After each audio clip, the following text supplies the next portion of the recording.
মহাবীর Alexander তার মৃত্যুসজ্জায় সেনাপতিকে ডেকে বলল যে আমি মারা যাওয়ার পর আমার 3টি ইচ্ছা তোমরা পূরণ করবে। 1 নাম্বার, আমার কফিন আমার ডাক্তাররাই বহন করবে। আমার দ্বিতীয় ইচ্ছা হলো আমার কফিন যে রাস্তা দিয়ে গোরস্থানে নিয়ে যাবে সেই রাস্তায় আমার ধন সম্পদ টাকা পয়সা ছিটিয়ে রাখবে।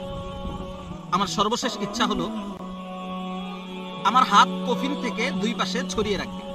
সেনাপতি এই শেষ অদ্ভুত ইচ্ছাগুলো শুনে এর বিস্তারিত জানার জন্য প্রশ্ন করলেন। তখন মহাবীর আলেকজান্ডার বললেন যে আমি এজন্যই এই ইচ্ছাগুলো পোষণ করেছি যে মানুষের সামনে আমি কিছু শিক্ষা রেখে যেতে চাই। আমার কফিন শুধুমাত্র ডাক্তাররা চিকিৎসকরা বহন করবে, এজন্যই যেন মানুষ বুঝতে পারে যে চিকিৎসকরা মানুষকে মৃত্যুর থাবার থেকে বাঁচাতে পারে না, তাদের কোনো ক্ষমতা নেই।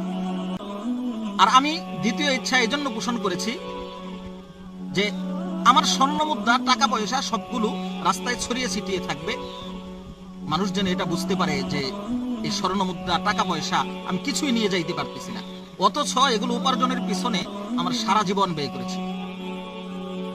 আর আমার 2 হাত 2 পাশে ছড়িয়ে এই জন্য রাখতে বলেছি যে মানুষ যেন বুঝতে পারে আমি খালি হাতে যাচ্ছি।